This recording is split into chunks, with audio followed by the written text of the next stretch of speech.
পৃথিবীতে এখন দুটো যুদ্ধ চলছে, বলা উচিত একটা যুদ্ধ চলছে আর একটা নটাঙ্কি চলছে। একদিকে রাশিয়া ইউক্রেনের মধ্যে যে যুদ্ধ গত কয়েক বছর ধরে চলছে তা কোনো থামার লক্ষণ নেই, আর একদিকে ইউএস ইরানের আর ইসরায়েলের মধ্যে যে যুদ্ধ এবছরে শুরু হয়েছে সেটা কিন্তু একটা ডেইলি ড্রামাতে পরিণত হয়েছে। সেই বাংলা সিরিয়াল এর থেকে বোধহয় বেটার স্ক্রিপ্টেড হয়। মানে এই যুদ্ধকে ঠিক কিভাবে কভার করা যায় আমি বুঝতে পারছি না, কারণ এই যুদ্ধে এই নিয়ে বোধহয় 38 কি 40 নম্বর ডিল হতে চলেছে বলে আমেরিকান প্রেসিডেন্ট ডোনাল্ড ট্রাম্প জানিয়েছে। এই নিয়ে আমি আগে প্রচুর ভিডিও বানিয়েছি এবং বলে বলে ক্লান্ত হয়ে গেছি, তাও ছোট করে আপনাদের প্রেক্ষাপটটা বলে দিই। এককালে আজকে যে ইরান, তাতে কিন্তু আমেরিকান ব্যাকড একটা সরকার চলতো এবং তারপরে সেখানে একটা ম্যাসিভ পরিবর্তন আসে এবং তারপর কিন্তু একটা থিওক্রেটিক্যাল সরকার ইরানে এসে বসে এবং এই যে ইরানের যে তেল তার দখল কিন্তু এই সরকারের কাছে চলে আসে। এবং তারপর কিন্তু ইরান নিজের সেফটির জন্য একটা নিউক্লিয়ার প্রোগ্রামও তৈরি করে, যেটা থ্রু দিয়ে তারা একটা নিউক্লিয়ার বোম বানানোর আশা করছিল, যেটা তারা ইসরায়েলের ওপর ইউজ করবে বলেও কিন্তু জানিয়েছিল। এবং এতেই ঘোরতর আপত্তি হয় আমেরিকার, বিশেষ করে ইসরায়েলের মতো বন্ধু দেশকে এরকম এক্সিস্টেন্সিয়াল থ্রেট দিলে আমেরিকার তো গায়ে লাগবেই। তাই আমেরিকা ডোনাল্ড ট্রাম্পের নেতৃত্বে, যিনি যুদ্ধ করব না নোবেল পিস প্রাইজের জন্য দৌড়দৌড়ি করছিলেন, তার নেতৃত্বে কিন্তু আমেরিকা এই যুদ্ধে ঝাঁপিয়ে পড়ে।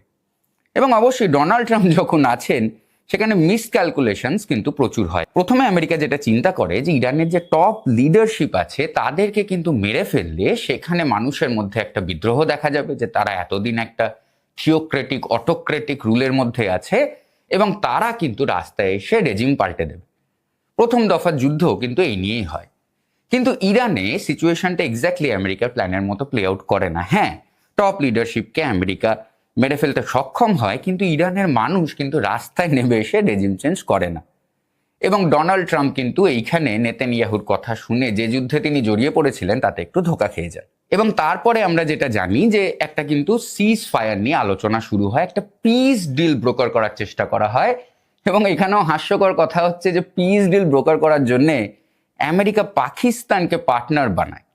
পাকিস্তান, যার নিজের চার ফ্রন্টে বা নিজের অস্তিত্বে কোনোদিন পিস ছিল না, তাকে ডাকা হয় এই পিস ডিল ব্রোকার করতে। এবং ফলাফলে যেটা হয় যে এই পিস ডিলে কোনো রকম ফল্ট লাইন, কোনো রকম যে কোর ইস্যুগুলো ছিল সেগুলোকে কিন্তু অ্যাড্রেস করা যায় না এবং এই পিস ডিল কিছুদিন বাদেই কিন্তু ভেঙে চুরমার হয়ে যায়। ট্রাম্প নিজেই ঘোষণা করে দেয় যে এই পিস ডিল কাজ করছে না, আমরা কিন্তু আবার লড়াই শুরু করব। এবং সেটাই দেখা যায় যে স্ট্রেট অফ হরমুজের দখল নেওয়ার জন্য ইরান আর আমেরিকার মধ্যে কিন্তু আবার ফায়ার এক্সচেঞ্জ শুরু হয় এবং সেই পুরনো প্লেবুক ইরান কিন্তু জিসিসি দেশগুলোকে টার্গেট করে। এবং এই সেকেন্ড ইনস্টলমেন্টে আমরা কিন্তু সৌদি আরবিয়াকেও বড়ভাবে যুদ্ধে জড়িয়ে পড়তে দেখি। এখন এই পুরো খেলাটাই যেটা চলছে সেটা কিন্তু এই স্ট্রেট অফ হরমুজের দখল নিয়ে। এবং আমেরিকা পৃথিবীর দাদা, তাই ইরান যে রেজিস্ট্যান্সটা আমেরিকাকে দেখিয়েছে সেটা কিন্তু আমেরিকার ইগো, বিশেষ করে ডোনাল্ড ট্রাম্পের ইগোর জন্য খুব একটা ভালো নয়। তাই আমি যেমনটা প্রেডিক্ট করেছিলাম যে এই যুদ্ধ কিন্তু আবার শুরু হবে, যেটা হয়েছে, এবং এই যুদ্ধ কিন্তু চলবে। ডোনাল্ড ট্রাম্প এর মধ্যেই জানিয়েছে যে ওয়ার্ল্ড ওয়ার 2 এর পরে সব থেকে বড় হামলা তিনি যেটা পরিকল্পনা করেছিলেন ইরানের জন্য। ওয়ার্ল্ড ওয়ার 2 মানে বোধহয় এখানে ডোনাল্ড ট্রাম্প জাপানের কথা বলছিল, যেখানে আমেরিকা কিন্তু অ্যাটমিক বোমার ইউজ করেছিল। ডোনাল্ড ট্রাম্প যা করতেই থাকে ফুটেজ খাওয়ার জন্য এইসব বড় বড় ডায়ালগ মিডিয়াতে ভাসিয়ে, তেমনই কিন্তু তিনি বলেছেন যে ওয়ার্ল্ড ওয়ার 2 এর পরে সব থেকে যে বড় অ্যাটাক ইরানের ওপরে সেটা তিনি করবেন, একবারে ঠিক করে ফেলেছিলেন। কিন্তু একটু ওয়েট করে যাচ্ছেন, তার কারণ ইরানের সাথে আবার একটা নতুন ডিলের কথা শোনা যাচ্ছে। আমি মাঝে মাঝে ভাবি যে এইখানে কিন্তু ডোনাল্ড ট্রাম্পের জায়গায় তৃণমূল সরকার থাকলে বেটার কাজ করতো। অ্যাটলিস্ট টাকা পয়সা নিয়ে, কাটমানি নিয়ে কিন্তু মোটামুটি ব্যাপারটাকে ধামাচাপা দিয়ে দিতে পারত। কিন্তু ডোনাল্ড ট্রাম্প সেইটুকু নিয়ে অবধি পারছেন না। এবং যত দিন যাচ্ছে তার এই থ্রেটগুলোকেও কিন্তু পৃথিবী আর সিরিয়াসলি নিচ্ছে না। মানে এই অ্যাটাকের কথাতে ইরান বলেছে যে না না না না, আমরা এখন কোনো নেগোসিয়েশনস করতে চাই না। কিন্তু তার জন্য এটাও ভাবার দরকার নেই যে ইরানের অবস্থাও কিন্তু খুব ভালো। ইরানেরও কিন্তু এই যে যুদ্ধের জন্য একটা ভীষণ রকম আর্থিক ক্ষতি হচ্ছে এবং তার উপরে আমেরিকা ইরানের উপর যে হেভি স্যাংশনস এবং ইরানের যত টাকা ফ্রিজ করে রেখেছে তা কিন্তু ইরানের ইকোনমিকে আজ না বহু বছর ধরে প্লেগ করেছে। অতএব ইরানও কতদিন এইরকম ভাবে একটা অ্যাসিমেট্রিক ওয়ারফেয়ার চালিয়ে যেতে পারে সেটাও কিন্তু একটা দেখার প্রশ্ন। কিন্তু দুদিক থেকেই যেটা দেখা যাচ্ছে যে বারবার কথা বলার পরে, বারবার ডিল করার পরেও কোনো রকম সমাধান সূত্র বেরিয়ে আসছে না। ইরান আমেরিকা দুজনেই কিন্তু লড়াই করছে স্ট্রেট অফ হরমুজের দখল নেওয়ার জন্য, এবং ইসরায়েল কিন্তু একটা প্লেয়ার। সে কিন্তু যে ইরানের যে প্রক্সি নেটওয়ার্কগুলো আছে, সেটা হামাস হোক, হুতিজ হোক, হেজবুল্লাহ হোক, তাদের পেছনে কিন্তু ইসরায়েল রিলেন্টলেসলি পারসিউ করে যাচ্ছে। এবং এই যে তিনটে গোষ্ঠী, এদের যদি দুর্বল করে দেওয়া হয়, সেটা কিন্তু ইরানও মেনে নেবে না। কারণ এই যে পুরো মিডিল ইস্টের রিজিয়নটায় ইরানের যে হেজিমনি, ইরানের যে ইনফ্লুয়েন্স, তা কিন্তু মেনটেন করতে এই তিনটে সংগঠন, যেটা জঙ্গি সংগঠনই আমেরিকা বলে ধরে এদেরকে, তাদের কিন্তু একটা ম্যাসিভ হাত আছে। অর্থাৎ ইরানের জন্য এই তিনটে অ্যাসেট কিন্তু খুব ইম্পর্টেন্ট। এবং আসলে যে কোর ইস্যুটা অ্যাড্রেস করা, মানে হয় আমেরিকাকে মেনে নিতে হবে যে আমরা ইরানের রেজিম চেঞ্জ করতে পারবো না, মোটামুটি একটা নেগোসিয়েশন করে বাড়ি ফিরে আসি মান সম্মান বাঁচিয়ে। কিন্তু ইসরায়েল আবার সেটা কোনোদিন মেনে নেবে না, কারণ ইসরায়েলের আশেপাশ থেকে যতদিন এই এক্সিস্টেন্সিয়াল থ্রেটগুলো শেষ হচ্ছে, ততদিন ইসরায়েল এটা মানবে না। এবং ইরানও কিন্তু দুটোর একটা জিনিস চাইবে, হয় তাদের টাকা চাই, যে টাকা ফ্রিজ করে রেখেছে আমেরিকা, ইকোনমির যে বরবাদি হয়েছে সারা ইরান জুড়ে, ইরান কিন্তু সেই ক্ষতিটাকে প্রথমে ভরপাই করতে চাইবে।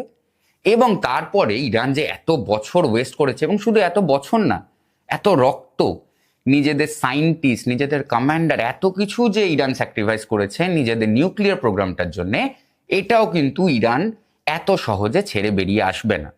যদিও ইরান একটা সময় বলেছিল যে তারা, মানে প্রথম ডিলটার সময় কিন্তু এরকম একটা শোনা গেছিল যে ইরান কিন্তু আমেরিকার সাথে নিজেদের নিউক্লিয়ার ডিল নিয়ে তারা কিন্তু একটা সমঝোতা করতে চায়, তারা কিন্তু বোম বানাবে না। কিন্তু আজকের দিনে পরিস্থিতি আবার যেখানে চলে এসছে, আমরা কিন্তু আবার অনেক পেছনে ফিরে গেছি। তাই এখন দেখার যে নতুন ডিল থেকে কি বেরিয়ে আসে, এবং সারা পৃথিবী কিন্তু খুব ইন্টারেস্ট নিয়ে এই জন্য এই ডিলটার দিকে তাকিয়ে আছে। কারণ এই যুদ্ধটা কিন্তু সারা পৃথিবী জুড়ে এনার্জি ডিসরাপশন করেছে। সব দেশেই কিন্তু জ্বালানির দাম এই যুদ্ধের ফলে বেড়েছে। তাই জন্য সারা পৃথিবীর একটা ইন্টারেস্ট আছে যাতে এই যুদ্ধ শেষ হয়।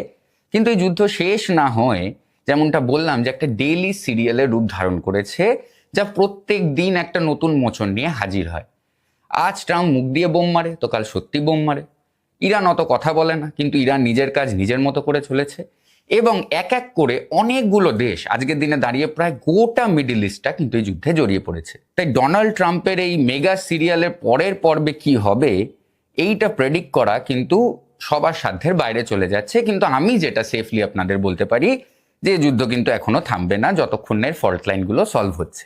ইরান আমেরিকার যুদ্ধ এবং তাই নিয়ে যে নটাঙ্কি সারা পৃথিবীতে চলছে, এই নিয়ে আপনার মতামত আমাকে কমেন্টে লিখে জানান। আপনি দেখছিলেন জিও কাকা। আমরা এই চ্যানেলে ডেইলি জিও পলিটিক্স আর ন্যাশনাল পলিটিক্স নিয়ে ভিডিও বানাই। তাই এই দুটো যদি আপনার পছন্দের সাবজেক্ট হয়, আমাদের চ্যানেলটা সাবস্ক্রাইব করতে ভুলবেন না। সঙ্গে থাকার জন্য ধন্যবাদ।